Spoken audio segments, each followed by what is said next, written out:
اللہ یہ किस कम वक्त ने पानी फेंक दिया। पहले बारिश की वजह से इतना कीचड़ था, ऊपर से और पानी फेंक दिया। तू तो ये हरकत तेरी है। अगर मेरी कोई टांग वांग टूट जाती तो उसका जिम्मेदार कौन होता। ओहो चौधरी साहब, गिर गए आप। बारिश की वजह से घर में पानी इकट्ठा हो गया था, मैं तो बस वही बार फेंक रहा था। आपको कोई चोट तो नहीं लगी? चोट के लगते तेरे पानी फेंकने की वजह से देख मेरे कपड़ों की क्या हालत हो गई है। ये तो शुक्र है कि गिरने से पहले मैं थोड़ा संभल गया था, नहीं तो मेरी टांग वांग टूट जाती तो उसका जिम्मेदार कौन होता। तुझे तो मैं नहीं छोड़ूंगा। चौधरी साहब, आपकी इस हालत के पीछे मेरा कोई कसूर नहीं है, बल्कि कसूर तो सारा आपका अपना है। अगर आप अपना काम जिम्मेदारी से करते तो ना ही मुझे पानी फेंकना पड़ता, ना ही आप गिरते। ओ मियाँ, तू किस जिम्मेदारी की बात कर रहा है? कौन सा काम है जो मैंने जिम्मेदारी से नहीं किया? जरा साफ साफ बोलो, मुझे तुम्हारी बात की कोई समझ नहीं आ रही। वो मैं आपको बताता हूँ। चौधरी साहब जरा 2 माह पीछे चले। चौधरी साहब, मोहल्ले में रोज बरोज बढ़ती हुई गंदगी लोगों के लिए परेशानी का सबब बन रही है। और चौधरी साहब, आप हमारे इलाके के बड़े हैं, आपका काम बनता है कि म्यूनिसिपल कमेटी वालों से बात करें कि वो हमारे इलाके की सफाई करें। देखो आरफ मियाँ, मेरे पास इतना वक्त नहीं है कि मैं ऐसे फजूल कामों के लिए लोगों के आगे पीछे बिन बनाता फिरूं। मेरा मशवरा ये है कि तुम सब लोग इकट्ठे होकर कमेटी जाओ।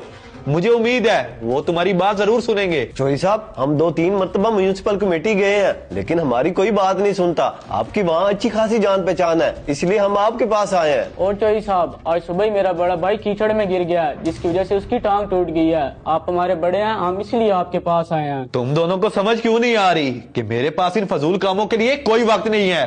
अब तुम दोनों यहाँ से जा सकते हो। चौधरी साहब, बात तो आप ही करेंगे और ये मेरा आपसे वादा है। चलो जैन। चलो तो मैं भी देखता हूँ कि तुम दोनों मुझसे ये काम किस तरह करवाते हो। तो चौधरी साहब, आप भी बताएं, अगर मैं ये न करता तो और क्या करता, क्योंकि आप तो हमारी बात सुनने के लिए तैयार ही नहीं थे। आरफ, तुम बिल्कुल ठीक कह रहे हो। इलाके का बड़ा होने के नाते मैंने अपनी जिम्मेदारी को सही तरीके से सरअंजाम नहीं दिया। अगर मैं अपना काम सही तरीके से करता तो तुम लोगों को ये सब कुछ करने की हरगिज जरूरत न पड़ती। लेकिन अब मुझे एहसास हो चुका है। अब तुम बेफिक्र हो जाओ। मैं आज ही म्यूनिसिपल ऑफिस जाकर उनके हेड से बात करता हूँ कि हमारे इलाके की सफाई की जाए, और उनसे दरखास्त करूंगा कि आइंदा के लिए भी हमारे इलाके की सफाई का खास ख्याल रखा जाए। बहुत शुक्रिया चौधरी साहब, और मैं अपनी इस हरकत की आपसे माफी चाहता हूँ। मेरा मकसद आपकी दिल आजारी करना नहीं था, बल्कि आपको एहसास दिलाना था। अब आप पीछे हो जाए, मैं आपको आपकी बाइक उठा देता हूँ। जब कोई गरीब आपसे मदद मांगने आए तो अल्लाह का शुक्र अदा करो कि अल्लाह ने उसकी मदद का जरिया आपको बनाया है। और जब तुम खुद किसी मुश्किल में होगे तो तुम्हारे काम का जिम्मा अल्लाह पाक खुद लेगा। अगर आपको ये वीडियो अच्छी लगी हो तो इसको शेयर करें। शुक्रिया।